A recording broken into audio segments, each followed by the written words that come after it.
दुष्संग से किसी का भी नाश हो सकता है, कोई भी हो। ये कभी न सोचे कि दुष्संग से हमारा पतन क्या हो सकता है, किसी का भी कभी भी। सोचो, जो भगवान के दर्शन कर रही है और भगवान जिनके झुककर चरण छूते हैं और जो भगवान को ऐसे हृदय से लगा लेती है और माथा चूमती है, माता कैकेयी, उनको यद्यपि वो तो लीला परिकर है, दुष्संग का वहां आरोप नहीं कर सकते, क्योंकि प्रभु की लीला का संपादन करने के लिए वो पूरा परिकर है, चाहे वो मंथरा जी हो चाहे कैकेयी, ये सब बंधनी है। सोचो, एक बार प्रभु को जिन्होंने देख लिया उसको हम दुष्संग कैसे कह सकते हैं? और उन्हीं प्रभु को मंथरा जी भी तो देख रही है, पर वो लीला पात्र हैं। पर वहां दर्शन कराया जाता है कि दुष्संग कितना प्रबल है। सुना आपने महाराज दशरथ क्या कर रहे हैं? कल सुबह कौशल्या पुत्र राम को राज्याभिषेक, चक्रवर्ती सम्राट का युवराज पद कैकेयी जी ने कहा। ये सुनकर के तो ऐसा लगता है कि आज तो जो मांगे मैं दे दूं तेरे को, मेरा राम राजा बनेगा, इससे बढ़कर और क्या बात हो सकती। अभी समझी नहीं आप? अगर भरत राजा बनते और ये बात तुम कहती तो समझ में आती मेरी मंथरा ने। जब राम राजा बनेंगे तो दासी से ज्यादा तुम्हारी योग्यता नहीं रहेगी, क्योंकि कौशल्या उनकी मां है, वो महारानी के पद पर विराजमान हो। वो आपको पता है महाराज राम को कितना प्यार करते हैं, उन्हीं के संबंध से कौशल्या जी वैसे ही प्रधान हैं। मुझे तो लगता है कि भरत को जेल में रखा जाएगा और आपको दासी बना के रखा जाएगा। उनका घर फोरी, अगर जबान से एक भी शब्द निकला तो तेरी जबान काट देंगी। मोरे राम भरत दो आंखें, जैसे दाई और बाई आंख को भेद करके नहीं वर्णन किया जा सकता, ऐसे तुझे पता है राम और भरत मेरी दोनों आंखें, घर फोड़ी तेरी जबान काट लेंगे अगर बोली। चुप हो। फिर बोली, को नृप होए हमें कहानी, चेरी छोड़ी न होई बरानी। कोई भी राजा हो, मुझे क्या, वो तो मैं तुम्हारे हित की बात कहती हूँ, मुझे तो दासी ही रहना है।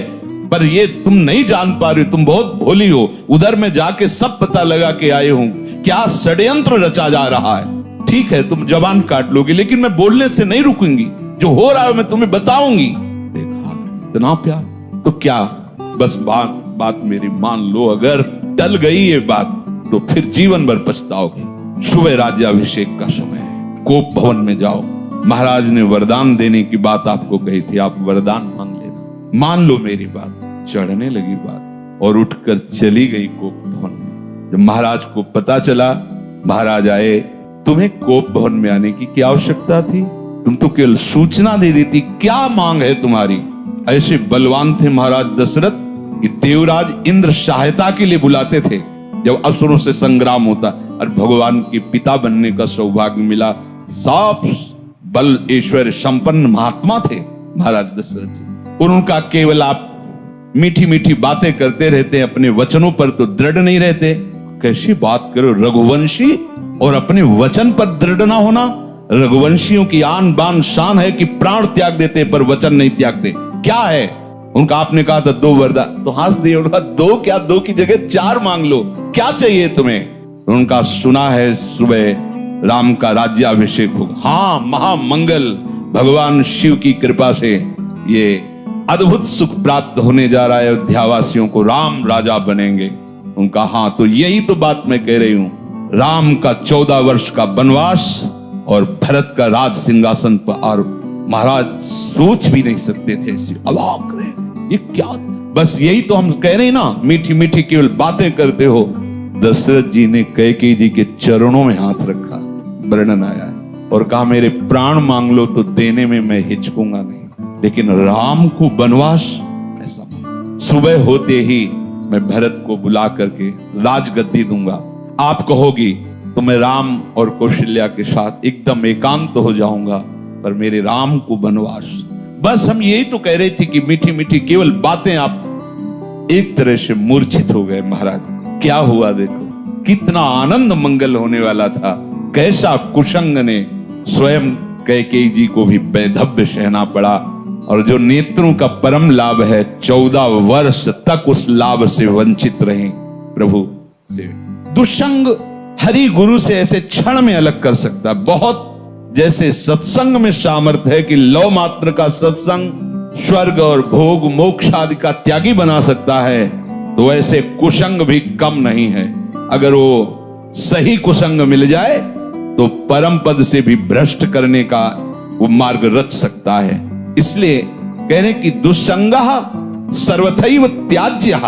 किसे हम समझे कि दुस्संग होने जा रहा है, तो शास्त्र कहता है यद्यशद्भिः पथि पुनः शिष्णोदर कृतोद्यमैः आस्थितो रमते जंतुस्तमो विशति पूर्ववत् सत्यम शौचम दया मौनम बुद्धि स्त्रीर्हीर्यशः क्षमा समो दमो भगश्चेति यत्संगाद्याति संक्षयम ते स्वशान्तेषु मूढ़ेषु खंडितात्म स्वसाधुषु संगम न कुर्यात् छोच्चेषु योषित क्रीड़ा मृगेषु च।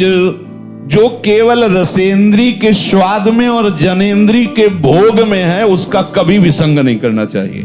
शिष्णोदर कृत्योद्यमई, जिसका सारा का सारा उद्यम केवल 2 इंद्रियों के पोषण में है, अच्छा अच्छा खाने को मिले और भोगने को मिले, सबसे बड़ा कुसंग। ये भगवत वाणी। यद सदभी पथि पुनः, सतमार्ग में चल दिया है पर पुनः वो भ्रष्ट हो जाएगा। यद्य सदभी पथि पुनः शिष्णोदर कृतोद्यमई, जो केवल अच्छा अच्छा खाने को मिले और भोग भोगने को मिले जनेन्द्री से, इतना ही उद्यम है। प्राय देख लो, इतना ही उद्यम है। खूब कमाओ और खाओ और भोगो, बस इतना ही जीवन है लोगों की। बच्चापन से लेकर और मृत्यु तक केवल इतनी ही चेष्टा है, खूब भोग संग्रह करो और उनको भोगो और मर के दुर्गति प्राप्त करो। शिष्णोदर कृतोद्यमई, जिनका उद्यम, जिनका प्रयास केवल 2 इंद्रियों के पोषण में है, ये खाया जाए, ये खाया जाए, ये पिया जाए, ऐसे भोग किया जाए, ये घोर कुसंग है भगवत प्राप्ति के मार्ग में। जो भगवत मार्ग में आगे बढ़ना चाहता है, संगम त्यजेत मिथुन व्रतिनाम मुमुक्षुः सर्वात्मनान विसृजेत बहिरिंद्रियाणि एकश्चरन् रहश्चित्तमनन्तैः से युञ्जीत तद्वृत्तिषु साधुश्चेत् प्रसंगः। महाराज शौभरी जी अपना अनुभव करके कहते हैं कि यदि भगवत प्राप्ति करनी है तो ऐ मुमुक्षु, कभी मैथुन धर्म से युक्त प्राणियों का संग न करना, क्योंकि मछली के मैथुन को देख करके इनका मार्ग रुक गया और अपने मार्ग से भ्रष्ट हो गए। 50 ब्याह मानधाता की राजकुमारियों से किया। तब लिख संगम त्यजेत मिथुन व्रतिनाम मुमुक्षु, जिसका ये व्रत बन गया है कि मैं जीवन मुक्त होकर भगवान के चरणों की आराधना करूंगा, उसको कभी मैथुन धर्म से युक्त प्राणियों का संग नहीं करना चाहिए। स्पष्ट आदेश है, संगम त्यजेत मिथुन व्रतिनाम मुमुक्षु सर्वात्मनान विसृजेत बहिरिंद्रियाणि। अपनी इंद्रियों को बहिर्मुख मत होने दो, अंदर ही अंदर भगवत चिंतन परायण रहो। शिष्णोदर कृत्योद्यमई जो हैं उनसे दूर रहो, जिनका उद्यम केवल रसेंद्री और जनेन्द्री के पुष्ट करने में है, ऐसे कुसंग का त्याग करो। जो नीच पुरुषों का संग कर लेता है, बड़ा रंग चढ़ता है, अजामिल सात्विक भाव वाला है, उत्तम कुल से है और अपने धर्म का आचरण करने वाला है, और आज भी वो यज्ञ के लिए ही समिधा लेने जा रहा है, लेकिन वहां वन में एक वैश्या के साथ एक धनी शूद्र बड़ी ही मलिनता पूर्वक आचरण करता दिखाई दिया। बस उस हाव भाव और उस चेष्टा को देख करके ये धर्म का त्याग करके और उसी वैश्या में ऐसे आसक्त हुए, केवल भगवान नारायण नाम के प्रभाव से बच गए, नहीं तो ऐसी दुर्गति होती। यम के दूत तो आए ही थे लेने, पुत्र के बहाने से नारायण निकल गया, बात बन गई। एक दृश्य ने अजामिल को, धर्म से युक्त निष्ठा वाले को परास्त करके घोर निंदनीय विषयों में फंसा दिया। एक दृश्य ने, मछली की मैथुन क्रीड़ा ने महाराज शौभरी को फंसा दिया। ऐसा न समझे कि आपके ऊपर कुसंग का प्रभाव नहीं पड़ेगा। हम देखते हैं एक चेष्टा ने वेश मंत्र मर्यादा सबका त्याग करवा दिया। कुसंग बहुत जोरदार है, अगर सत्संग जोरदार है तो कुसंग भी जोरदार है। अगर देवताओं में दैवी शक्ति है तो आसुरों में राक्षसी शक्ति है। खदेड़ देते कभी कभी, स्वर्ग से खदेड़ देते देवताओं को, भगवान आकर रक्षा करते हैं। ऐसे ही खदेड़ देता है दुस्संग कभी कभी सत्संगियों को, दौड़ा देता, भगा देता है। बहुत बड़ा बल है जो ऐसे नीच पुरुषों की बहकावे की बातों में आकर क्या सुख है, मौज लो यार, जिंदगी मस्ती के लिए मिली, कहां बाबा लोगों के चक्कर में फंस के सब, अरे कुछ नहीं है, तुम्हें बता रहे कुछ नहीं है, जितनी जिंदगी मिली मौज से जी ले यार, काहे को टेंशन। हाँ तो फिर पूरे विश्व में कोई टेंशन युक्त होना ही नहीं चाहिए, क्योंकि सब मौज में लगे, जीवों की हत्या करके उनका मांस खाना, मदिरा पीना, व्यभिचार करना, नए नए व्यभिचार करना, तो सबको मस्त होना चाहिए। अगर हमको ये दिखाई दे कि तुम्हारी बात सत्य है तो हम सुने, सब टेंशन में है। कोई भी प्रभु को साक्षी करके बोले कि भजन के बिना किसी का हृदय शांत हो गया है, तो मुझे एक भी व्यक्ति विश्व में नहीं, महापुरुषों ने देखा है अपनी दिव्य दृष्टि से, स्वयं भगवान कह रहे, भोगों को भोगने वाला अशांत होता है, वो अशांतस्य कुतः सुखम, जो अशांत है, जो आशाओं की भोगों की फांसी में बंधा हुआ, वो कहां सुखी हो सकता है। ये दुष्ट जन ऐसी प्रेरणा देते हैं। इनके संग से ध्यान दीजिए, सत्यम शौचम दया मौनम बुद्धि श्री धीर यशा क्षमा समो दमो भगश्चेति यत् संगाद्याति संक्षयम। जहां इन दुष्ट पुरुषों का संग मिला, सत्य गया, सत्य मार्ग छूट जाएगा। ऐसा है बहुत, जैसे सत्संग की महिमा है ऐसे दुस्संग की महिमा है। महाप्रभु चैतन्य देव भगवान के साक्षात स्वरूप हैं, प्रेमावतार है, और कृष्णदास नाम का सेवक, महाप्रभु ने उसको ही संग चलने के लिए कृपा करके अनुमति दी थी तीर्थ यात्रा में। और जब कुसंगियों का संग मिला तो इसने महाप्रभु को छोड़ दिया। महाप्रभु ने अपने तेज बल से उसकी रक्षा की, भगवत तेज बल से, नहीं तो वो उनके पक्ष में हो गया था और वो महाप्रभु के ऊपर भी प्रहार करने तक के लिए उद्यत हो गए थे, और भगवत तेज से रक्षा की उसकी। तब समझ में आता है कि भगवान के पास से भी कुसंग घसीट सकता है। अगर कुसंगियों की बातें सुनी जाए, कुसंगियों की बात का अगर श्रवणेंद्री के द्वारा हृदय में पहुंचने का अवसर मिल जाए, तो भगवान के पास से भी दूर कर सकता है। देख लो, महाप्रभु में और प्रभु में कोई अंतर नहीं, प्रभु से बढ़कर महाप्रभु है। प्रभु के होते हुए भी उनसे प्रेम नहीं हुआ, पर महाप्रभु के दर्शन मात्र से श्री कृष्ण प्रेम होना, ऐसा आचार्यों ने, महापुरुषों ने गाया है। पावत ही तिनको दरस उपजय भजन आनंद, बिन ही श्रम छुटी जाए सब, जे माया के फंद गौड़ देश सब उद्धर प्रगट कृष्ण चैतन्य, तैसे ही नित्यानंद हो रस में भय अनंत। दर्शन क्या वो उच्छिष्ट पाता था, महाप्रभु के साथ चलता था, पर कुसंग कितना भारी, ओहो, सत्य मार्ग छूट जाएगा, पवित्रता नष्ट हो जाएगी, दया, मननशीलता, बुद्धि, लज्जा, श्री, कीर्ति, क्षमा, मन का वश में रहना, इंद्रियों का वश में रहना और भागवतिक सद्गुण, ये सब नष्ट हो जाएंगे दुस्संग से। अशांत चित्त, मूर्ख, नष्ट बुद्धि, भोगों के खिलौने बने हुए इन शोचनीय असाधु दुष्ट पुरुषों का संग कभी भी भूल कर नहीं करना चाहिए। दुस्संग का त्याग बिल्कुल अत्यंत आवश्यक है, चाहे वो कोई भी हो। जाके प्रिय न राम बैदेही, तजिए ताहि कोटि बैरिशम, यद्यपि परम स्नेही। कोई भी हो, अगर दुस्संग है और मां है तो भी नहीं बोलना, ये सबको पचेगा नहीं। जब भरत जी ने सुना कि मेरे प्राणाराध्य भगवान को वनवास मेरी मां के वचनों से हुआ, मेरे परम कृपालु परम प्रेमी पिता का शरीर त्याग मेरी मां के वचनों से हुआ, तो जे ही ननिहाल से आए तो दौड़ कर कैकेयी मां मिलने के लिए आई, तो रोक दिया और शब्द जो बोला वो बहुत ही कठोर बोला, पापिनी, आज के बाद तेरा कभी भरत मुख नहीं देखेगा।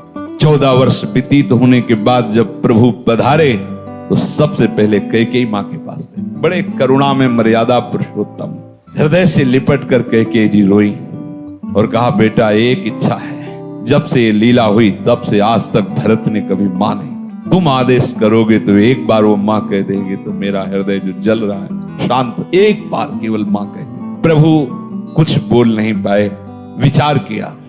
भरत जैसे महाभागवत एक बार जो निश्चय कर ले उसे टाला नहीं जा सकता, और भरत मेरी आज्ञा को नहीं टाल सकता। अब ऐसी परिस्थिति में निश्चित वो प्राण त्याग देगा। अगर हमने कहा कि कैकेयी जी को मां बोल दो तो मेरी आज्ञा उल्लंघन नहीं करेगा, और निश्चय इतना प्रबल है इसलिए दोनों बातों की रक्षा के लिए प्राण त्याग देगा। दूसरे भगवान ने कहा ही नहीं, जीवन में कभी मां नहीं कहा। साष्टांग प्रणाम करके हाथ जोड़कर ग्रीवा झुकाकर खड़े होते थे प्रहलाद जी हिरण्यकश्यप के सामने। जब उसने भगवान श्री हरि की निंदा की तो दैत्यराज कह के संबोधन किया, पिताश्री कह के संबोधन नहीं किया। जाके प्रिय राम वैदे। कोई दुष्संग कहीं भी हो सकता है, बता रहे हैं, वृत्ति से हो सकता है, व्यक्ति से हो सकता है। तो प्रभु कह रहे हैं स्वयं, ये भगवान के वचन है कि बरु भल बास नरक करताता, दुष्ट संग जन देई विधाता। भले नरक का बास हो जाए तो अच्छा है, उससे पाप क्षीण होंगे, लेकिन दुष्ट का संग ठीक नहीं। दुष्ट का वास, दुष्ट का संग, दुष्ट से मित्रता, दुष्ट से संभाषण बिल्कुल ठीक नहीं। बरुभल बास नरक करता, भले नरक में हमें बास मिले लेकिन दुष्ट का संग ना मिले। दुष्ट संग से केवल दुराचारी मनुष्यों का ही संग नहीं समझना चाहिए। अपनी इंद्रियां, अपने मन की पेशगी भी दुष्ट संग है। ये जो हमारा मन भगवत भजन के विपरीत प्रेरणा कर रहा है, ये बहुत सुंदर है, ये अच्छा है, ऐसा देख लें, वो सुन लें, वो भोग लें, ये भी दुष्ट संग है। ये इंद्रियां दुष्ट हैं, ये मन दुष्ट है, जब तक ये संतुष्ट नहीं हो जाते। और इनके संतोष होने का एक ही कारण भजन, दूसरा नहीं। माता देहूती जी भगवान कपिल देव जी से कहती हैं, भगवान भोगों को भोगते हुए दुष्ट इंद्रियां कभी तृप्त नहीं हुई, आज भी जला रहे। जबकि महान योगेश्वर से संपन्न भगवान करदम जी ने ऐसी रचना रची थी, तो कपिल देव जी से कह रहे कि भगवान ये दुष्ट इंद्रियों के द्वारा ऐसे दिव्य भोगों को भोगने पर भी आज तक तृप्ति नहीं। ये दुष्ट शब्द उच्चारण किया इंद्रियों के लिए। ये मन बड़ा दुष्ट है। जब तक ये भगवदाकार नहीं हो जाता तब तक अपना मन, अपनी इंद्रियां, इनसे सावधान रहे। ये कुसंग है। हर बात मन की मानना, इंद्रियों की मानना, हर बात मन और इंद्रियों की अपनी मानना, ये बहुत घाटे का सौदा है। जब ये तुम्हें मन और इंद्रियां भोगों का चिंतन करा रहे, तुरंत काटिए। हमने आपको बताया सत्संग में कि नाम जोर से उच्चारण कीजिए तो संस्कार नहीं बनने देगा, उसकी चाल है। और जहां आप उसमें थोड़ा सा मिल गए तो ध्यायतो विषयान पुंसः संगस्ते सुपजायते। जहां विषय ध्यान शुरू हुआ, पूर्व का भोगा हुआ या सुना हुआ या पढ़ा हुआ या देखा हुआ, जहां उस पे एकाग्र हुए, कुछ करो या न करो, जो उसका परिणाम हो तो हो गया। तुम्हारा अंतःकरण गंदा हो गया। क्रिया तो बाद में होती है, अंतःकरण पहले गंदा होता है। ध्यायतो विषयान पुंसः संगास्तेषु उपजायते। जहां विषयों का ध्यान सुख पूर्वक किया, ऐसे से ऐसा हो, ऐसे से, बस वो अंतःकरण को मलिन करके संकल्प बना देगा। और जहां संकल्प बना और संकल्प में बाधा पड़ी, प्रतिकूलता आई, तो क्रोध अपना अधिकार कर लेता है। संगात संजायते कामः कामात् क्रोधो विजायते, क्रोधात् भवति सम्मोहा, सम्मोहात् स्मृति विभ्रमः, स्मृति भ्रंशात् बुद्धिनाशो, बुद्धिनाशात् प्रणश्यति सर्वनाश हो गया। इसलिए कल्याण पथ पर, भगवत मार्ग पर चलने वाले उपासक को विषय चिंतन को भी दुष्ट संग समझना चाहिए। विषय चिंतन बड़ा भारी अंदर का दुष्संग है। बाहर से भाग के तो एकांत हो गए, लेकिन अंदर उसे भगाने के लिए नाम समर्थ है। नाम न छूटे तो कोई भी दुष्संग तुम्हारे ऊपर प्रभाव नहीं डाल सकता, आएगा प्रभाव नहीं डाल सकता। कोई भी दुष्चिंतन अपना संस्कार स्थापित नहीं कर सकता। इसलिए निरंतर नाम जप करते हुए दुष्संग से बचना। जब दुष्संग से बचेंगे तब आपके अंदर भजन भाव की वृत्ति से एकांत स्थान की चाह होने लगेगी। कोई मुझसे मिले ना, कोई बात ना करे, बस चुपचाप निरंतर नाम चल रहा है, वाणी चल रही है, स्वाध्याय अत्यंत आवश्यक है। अगर आप थोड़ा भी हिंदी पढ़ लेते हो तो आपको स्वाध्याय जरूर करना चाहिए। आस्तिकता की आधारशिलाएं, साधक में साधुता, प्रेम दर्शन, श्रीमद् भागवत, श्रीमद् भगवत गीता जी। बिल्कुल संप्रदायवाद की बात मत करो, सीधे जैसा कहें वैसा चलो। इन वाणियों के पढ़ने से तुम्हें समझ में आएगा कि परमार्थ किसे कहते हैं। ये बहुत ऊंची बात है, प्रेम की बातें प्रेम की ऊंची ऊंची करते हैं और बस स्थिति कहां है अपने अपने हृदय की देख लो। हमें स्थिति चाहिए, बातें नहीं। बातों से पेट नहीं बढ़ता, बातों से प्रीति नहीं होती, स्थिति चाहिए। जब तक आप सिद्धांत को नहीं समझोगे तब तक बातें ऊंचे सहचरी भाव की, गोपी भाव की, सखा भाव की, और स्थिति नहीं है एक साधारण धर्म की। जो व्यभिचारी है, जो मनमुखी है, जो स्वेच्छाचारी, वो कौन से भाव में बैठा है? देह भाव में। देह भाव का तो पूरे संसार में ही प्रचार प्रसार हो रहा है। देह भाव ही तो दुर्गति का कारण है। अब उसके उपासक के हृदय में जो दुस्संग से सर्वथा बच रहा है, भीतर और बाहर से, तो विविक्त स्थानम सेवते। जैसे आप यहां बैठे हो, आप एकांत में हो, एक के सिवा कोई चर्चा नहीं, एक के सिवा कोई गान नहीं, एक के सिवा कोई सेवा नहीं, एक के सिवा कोई वार्ता नहीं, उसे एकांत कहते हैं। एकांत का मतलब किसी कमरे में या गुफा में बैठ जाना नहीं। अगर वहां है और दुस्संग निवृत्ति का तुमने उपाय नहीं जाना तो वही दुस्संग हो जाएगा, अंदर से ही दुस्संग। अकेला बैठे बैठे अपने आप को फंसा देगा। और इतनी सभा बैठी, इस समय सब कहां हो? केवल सत्य में हो। सत्य ही वो एक है और उसी एक में स्थित रहना एकांत कहते हैं। एक के बाद और कोई स्मृति ना ना, उसे एकांत कहते हैं। और एक ही वो परमात्मा है। एको हम बहुश्यामा, वही बहुत रूपों में, यही जान जाना, संसार से मुक्त हो जाना है। तो यो विविक्त स्थानम सेवते, उसके हृदय में एकांत स्थान के सेवन का भाव आता है। एकांत स्थान से सीधे हम बहिर्मुख हैं तो बाहर बात चली जाती है, कहीं किसी नदी के किनारे, कहीं किसी जंगल में, कहीं किसी गुफा में नहीं। उसका अब एक प्रभु के सिवा और कोई चिंतन न हो, ऐसा भाव आता है। इसके लिए हमें दुष्संग से बचना है, पर दुष्संग से बचने के लिए सत्संग अनिवार्य है। अगर सत्संग नहीं तो दुष्संग की पहचान ही नहीं हो पाएगी, दुष्संग से बचाव की कला ही नहीं आएगी। तो कहते हैं यो लोक बंध मुन्मूलयति, जिसने लौकिक रिश्तों को बिल्कुल तोड़ दिया है। बहुत खतरनाक ये संबंध है, लौकिक संबंध। यो लोक बंध मुन्मूलयति। एक सन्यासी जी वाराणसी में हमें मिले थे। उनका परिवार एक गांव है कानपुर जिले में, वहां से बहुत पहले जैसे सुना जाता है कि परिवार वाले आए तो संत भाग गए, वो नहीं मिले, दूर रहे। क्या है, ज्ञानी हो, महात्मा हो, क्या मिलना चाहिए। पर यह बात जो महापुरुषों के जीवन से में समझ में आती है कि चाहे जितना हम दूर रहें उनसे, पर मायाकृत संबंध का ऐसा संस्कार बैठ जाता है कि ये हमारे भाई हैं, ये दिमाग में रहता है।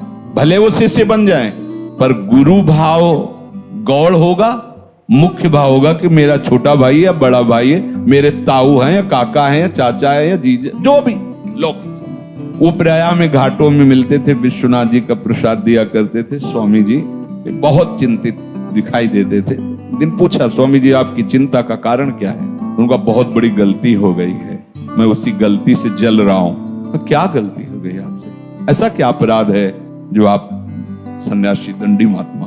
तो उनका क्या है कि जब से हम सन्यासी बने 2500 वर्ष हो गए, तो छोटा भाई मिलने आया करता था, तो हमें कुछ न कुछ दक्षिणा मिलती थी, तो उसे एकत्रित किए थे। तो उस समय उन्होंने कहा 90,000 रुपया हमारे पास थे। उसने आके रो के कहा कि बेटी का ब्याह है और मुझे दे दीजिए, तो कुछ व्यवस्था करा दीजिए। तो हमें लगा कि कन्या का ब्याह, कोई बात, दे दिया। ब्याह हुआ, दूल्हा मर गया ब्याह के बाद ही। अब जब हम अपने बड़े जनों से बात की तो उनका तुम्हारे द्वारा एक कृत्य जो हुआ बहुत गलत हुआ। विरक्त का जो पैसा होता है वो जहर होता है, वो गृहस्थ का नाश करने वाला होता है। तुमने ऐसा कैसे कर दिया? ये तुम्हारे पैसे का प्रभाव है किसकी? बोले तब से मैं जल रहा हूं, अब इसका क्या उपाय हो सकता है? मेरे द्वारा बहुत बड़ी गलती हो गई। ये जो लोक संबंध है ये बड़ी ऊंचाई से घसीट लेता है। भजन के लिए कोई भी भजन करो।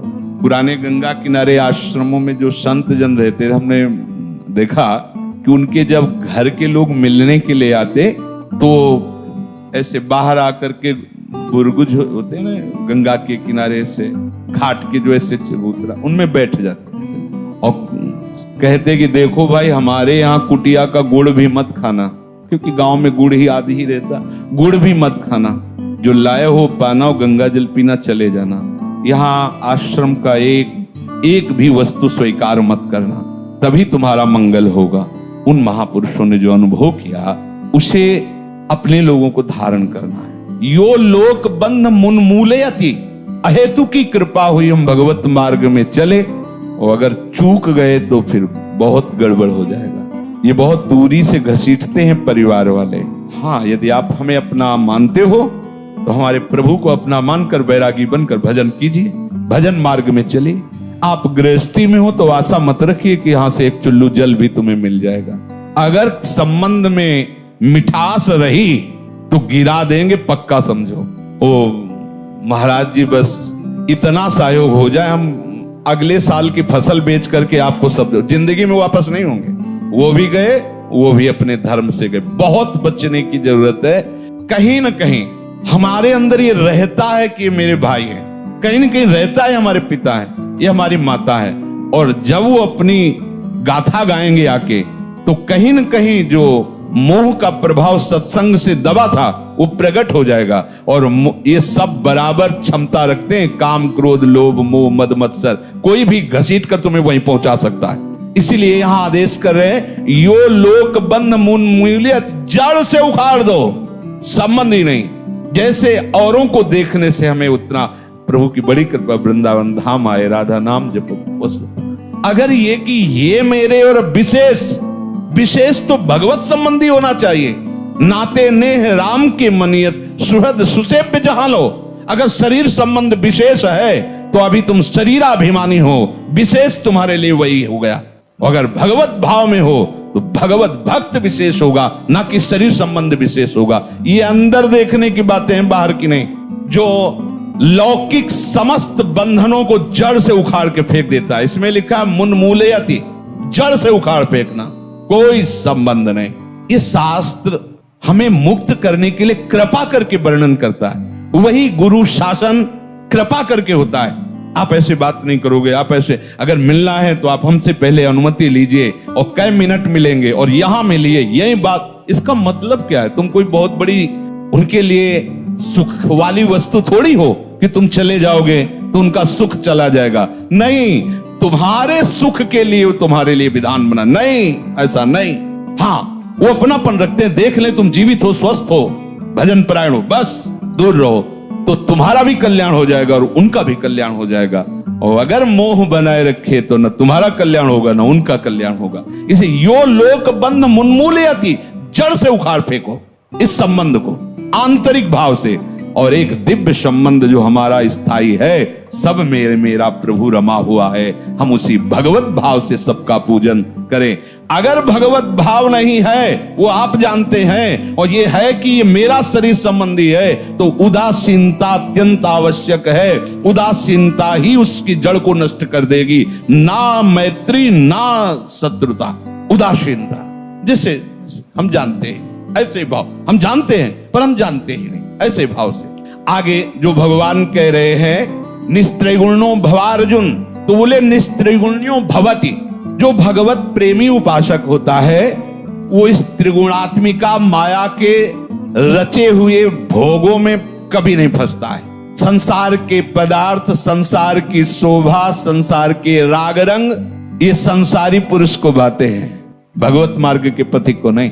भगवत मार्ग के पथिक को जो भी उसे अच्छा लगा वो तो सब प्रभु को दे दिया। हमारी जो भी जहां भी आसक्ति जैसी भी थी वो तो सारी की सारी प्रभु को शरणागत के समय दे दिया। अब हमारा आपके सिवा कोई नहीं, हमारा भरण पोषण आपकी कृपा से होता है, हमारा साधन आप हैं, हमारे साध्य आप हैं। ये बात कह के अगर तुम्हें कुछ अच्छा लग रहा है, कुछ अपने बचे हैं, मतलब त्रिगुण का संबंध आप स्वीकार कर रहे हैं। यहां प्रभु कह रहे हैं त्रिगुणातीत बनो। हमें शास्त्र की उन कहते कि आप ये कह रहे हो शास्त्र में वो भी लिखा है, तो स्थिति का लिखा है। जैसे स्थिति होती पढ़ाई में, ABO के बी कौन शुरुआत होती, फिर 1 फिर 2 3 4 ऐसे क्लास होते। यहां ककाहरा की पढ़ाई नहीं हो रही है, यहां वो प्रेम रस छलकता है जो वासुदेवा सर्वम से शुरुआत होती है। यहां की पढ़ाई वासुदेवा सर्वम से यहां का क्लास चलता है। यहां से अब सर्वान वस्तुतया निरीक्ष, अब इसके ऊपर प्रेम रस की बात चलती। और वासुदेवा सर्वम के लिए भगवान कह रहे सम आत्मा सुदुर्लभा, इसीलिए कहो जो हरिवंश रस बिरलो समझनहार, एक दोई जो पाइए खोजी सब संसार। असंसारी, त्रिगुणातीत होने का तात्पर्य असंसारी, असंसारी का तात्पर्य स्थूल देह से राग खत्म, सूक्ष्म देह से राग खत्म, और त्रिगुणात्मिका माया के रचे हुए स्वभाव से भी खत्म, अर्थात स्वरूप स्थित महापुरुष। निस्त्रिगुण्यो भवति, प्रभु का प्रेमी फिर अपने योग क्षेम की भी चिंता नहीं करता। कह रहे योगक्षेमम त्यजति, प्रभु यहां कह रहे निर्द्वंदो नित्य सत्वस्थो निर्योगक्षेमम आत्मवान। अब जिसे ये चिंता बनी रहे हमारा भरण पोषण कौन करेगा, हमारी व्यवस्था कैसी, रोग हो गया तो हमारी सेवा कौन करे, हमारे प्रभु करेंगे। ये जो कथाएं भक्तों के चरित्रों में सुनते हैं, केवल सुनते ही नहीं, अगर आप चलते हो तो आप उसको देखेंगे कि आपका प्रभु कैसे दुलार करते हैं। भगवान यहां कह रहे हैं नित्य सत्वस्थो निर्योगक्षेम, अर्थात योगक्षेम की भी बिल्कुल चिंता नहीं होनी चाहिए। योगक्षेम, अधिकतर उपासक इसी में परेशान रहता है। दो प्रकार का योगक्षेम, एक शरीर के योगक्षेम की और एक साधना के योगक्षेम की। हमारी जो साधना हुई है वो सुरक्षित रहे, और हमारी साधना में जो प्राप्त करना है वो हमें इसका भी टेंशन नहीं लेना, क्योंकि भगवान कह रहे तुम्हें केवल अनन्यस चिंतयन्तो माम ये जनाः पर्युपासते तेषाम नित्याभियुक्तानाम योगक्षेमम वहाम्यहम्, अहम मैं वहन करूंगा। अब किसकी तरफ देखना है, किसकी तरफ देखना है? अगर हमें अपने शरीर के योगक्षेम की चिंता है तो कैसे शरणागत है? कभी कभी ऐसी क्षण भर मात्र के लिए जीवन में कभी ऐसी घटना आती थी, अब क्या होगा, फिर एकदम अरे वो जो लक्ष्य है वो घबराने नहीं देता, तत्काल सामने आ जाता है। अरे ऐसा। अब रही भगवत प्राप्ति की बात कि आगे की जो आगे आपको क्या पता है कि क्या स्थिति होती है, आपको क्या पता है? आपने जो साधना उपासना जो भी तप आदि आपसे बन रहा है, जितेंद्रियता आदि जो बन रहा है वो आपका नहीं, उन्हीं का दिया हुआ है। आप क्यों चिंता करते हैं? आप इसकी भी चिंता छोड़ दें, भगवत प्राप्ति की भी चिंता प्रभु के चरणों में अर्पित कर, बस आप तो चिंतन कीजिए। अगर सुलझ जाइए तो मस्ती ही मस्ती है। अपने को शरीर पोषण की चिंता नहीं है, अपने को भगवत प्राप्ति की चिंता नहीं करनी, तो अब बताओ रह क्या गया तुम्हारे लिए?